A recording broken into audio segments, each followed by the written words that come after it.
Celebobo Studio. Gubose niko agavuga nyine nko mu mihigo.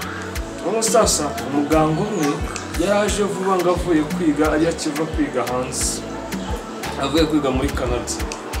Araza arabara reba igihe yaramaze abona buze presentation azatanga.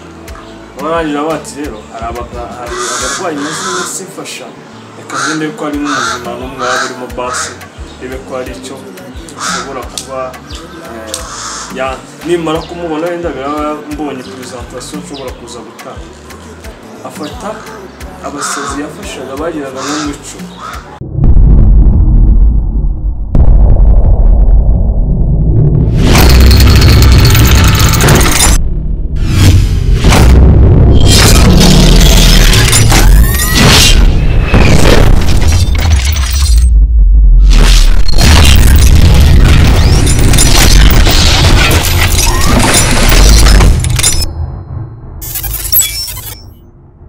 Celebobo TV. Celebobo TV. Zemanu ndabona kudukurikirana no kuri Celebobo TV ndi muri kuvugana nawe ni Celebobo. Ese mumeze mute? Ndaje ngo tuganire twishime iyo turi kuganira namwe ndumva meze neza ndumva byose. Ndumva meze neza kabisa kuko nyewe umusore mwiza utagira umutima mubi, umusore mwiza utaritukuje, umusore mwiza w'icyamamare n'umusore mwiza utagira mupusha ku mutima utagira jalousie. Ese nawe namupusha ujyana na jalousie ugira byaba ari byiza niba nawe utabigira. Byari akantu rero kaba gashekeje. Igihe umusore yagiye gusura umukobwa aragenda ageze iwabo. Noneho umusore kwakunye bamushyize muri salon ari kuganira yari ari kuganira n'umusheri we. Noneho abakobwa bindimwe na sheri we na mama w'uwo mukobwa kuko atari bamwishimiye.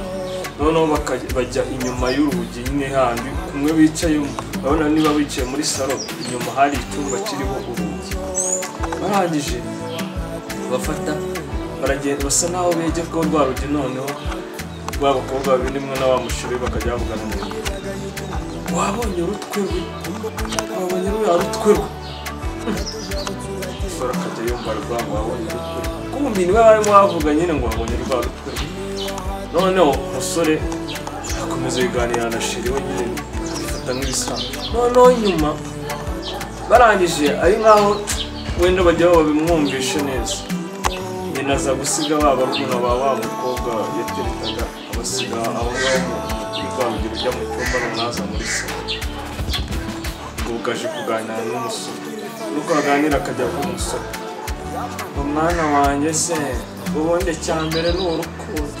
Urukundo nibwo rwambere. Burya umubyeyi uzaza niba utereta umukobwa we umugirana ikiganiro ngo ubone ko yakwishimiye muganire n'ibindi ubone ko akwishimiye atangira kubwira ngo kugira ngo usikunde umukobwa wanjye ngo amukundane usikunde umukobwa wanjye ngo yagusare uzi ko hari igihe yanga kurya ngo numva ari kugutekereza.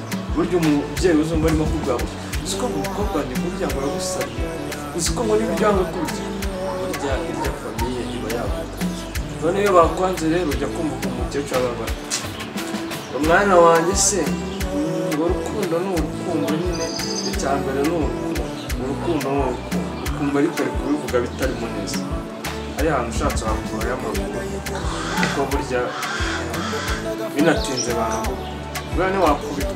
Akandi kantu nako nabonye ejo bundi karansetsa. Hari utuntu njya mbona turi gucaracara kuri za Facebook biza Instagram unatara mu bagiye turanashikije. Abasazi babiri baragiye bajya ku kivu. Noneho umwe ngo baravuze ariko ngo isukari nashyize muri aya mazi kitakozera. Noneho undi ngo baramubwiye ngo banze ukoroke. Ndahita wumva ko byose ari ibisazo ko byari biti. None barongera ngo abasazi bari barindera bakundi nyine baba bafite ikibazo nyine tubita abasazi ariko ubundi mu mvugo nzizavuga ko ari abantu barwaye indwara zo mu mutwe.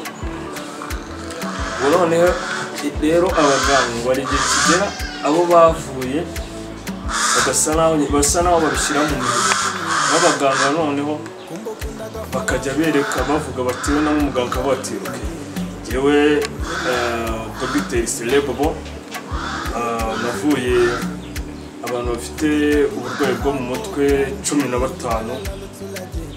uwa mbere yitwa gutya akavuga amazina, afite ikibazo gutya mu mutwe we, muri brain hari vein cyangwa se umutsi wari ufitemo akabazo bitewe no kwigeze gukora impanuka kera arakomereka.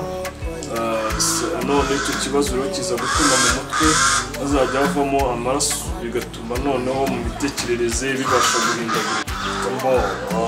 Rero nifashishije uburyo bunobo kugira ngo muvure, ndabanza nkuramo hygiene, mbona kubw'amahirwe ikibazo kigenda gikemuka, ngenda mukoresha siporo, ubwonko buza gusubira ku gihe, mbona ko umuntu wageze igihe yakize. Ubwo bose niko agavuga nyine nko mu mihigo.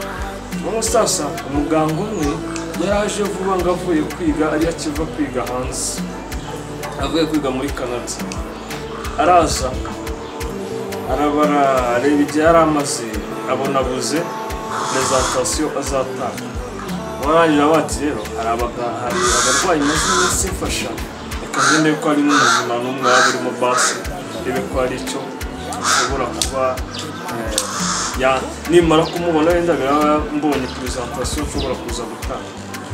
Afata abasazi yafashaga bagiraga n'umuco, arangije barababwiye, yafashe ingwa ajya imbere kuri tabo, yashushanyamo umuryango. Maze gushushanyamo umuryango arababwira ati noneho mwese ndabona mwakize, musohokere muri uriya muryango mugende mutahe mujyi wanyu. Noneho abasazi yashushanyije wa muryango kuri taburo, inyuma n'undi muryango wo muri iyo nzu ukinguye, aravuga ati ngo nimuce muri uriya muryango mwese musohoke mugende. Abasazi bose barirutse barwanira kuri wa muryango wari ushushanyije kuri taburo.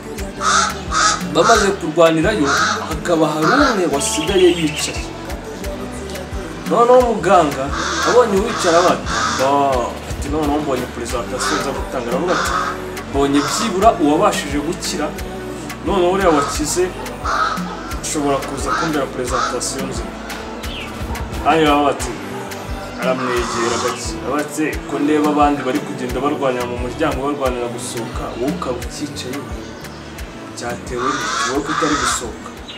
Noneho baramubwira bariya se baretse bakarwanira, hari akari njye mfite imfunguzo ziri bufungure uriya porutayi bashaka kunyura. Muganga kubitwa yumva ko n'uwo nguwo akiri igisazi nawe atarakira, abura hakurwa ni presentation ye ibirapfuye.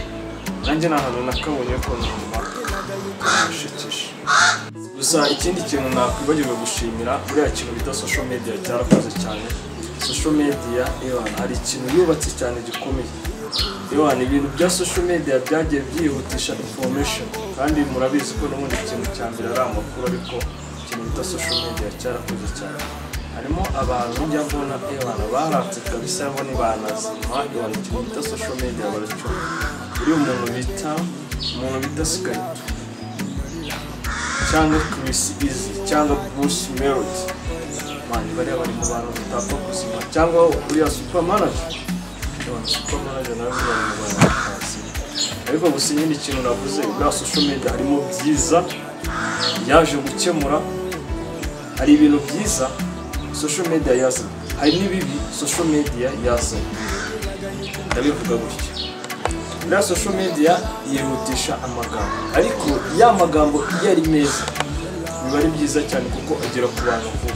Nanone iyo ari mabi asenya abantu vuba. Niyo mpamvu burya amagambo tuba tuvuga mbere ko tuyashyira kuri social media tuba tugomba kubanza tukatekereza, atari uko usanze bateye kamera hariya ururimi rwa nshuro zirindwi mu kanwa, amagambo wavuga burya abatunganya. Ariko nibyo fata ururimi rwa niyo byonyine warugaraguramo inshuro ziri munsi ya zirindwi bavuze, bishobora kuba byaba byiza. Ariko ikibabaje ni uko usanga twese amagambo tuvuga tutabanza kuyatekerezaho. Buriya social media imeze buriya nka status mujya mubibona, hari igihe uba ufite nk'amafoto mabi ukaba urafashe ugasa naho wari ugiye gupostinga ifoto nziza, ya yindi mbi ikaza guhita ijya kuri status nizera ko birangiriye aho niyo wayisiba ariko bamaze kugera kijya gihe rero abantu baba bakwambaye sibyo niba telefone yawe ubikamo amafoto y'urukozasoni cyangwa se amavideo urumva ko n'ubundi baba bakubonye ibitekerezo yawe no kubayo rero burya social media mujye muzitondera yaba abazikoresha twese tuzikoresha tubashe kubanza gusa n'abikontorora mu buryo tugiye gushyiraho ibintu tubanze tugenzura byaba byiza cyane kandi nubona mugenzi wawe byamubayeho ntuzamuseka abantu bashobora kumuvangira bakaba ari babishyiraho atari nawe wabishyizeho ariko akabyitirira kuko social media nyine yo yihutisha amakuru information yihuta cyane neza so rero tubana umuntu nawe ubangamiye undi kandi nizere ko twese hari aho dushobora kuba twazagera igihe utazi nangiye mazi bityo rero nitubyitwaramo neza urumva ko inyungu ni izacu twese ndabashimiye rero abantu bari mudukurikiranye nshimira n'umukameramani Fabrice wakoze cyane kuri kamera nshimiye n'abandi bose turi kumwe nabagiye batuba hafi namwe mudukurikire mu kiganiro kandi mbutse kongera gukora subscribe mugakora share mugakora comment kandi mugakora na like muze muduhe ibiganiro mutwandikire nimero ni yayindi WhatsApp isanzwe 0785168844 mwakoze cyane Imana ibahe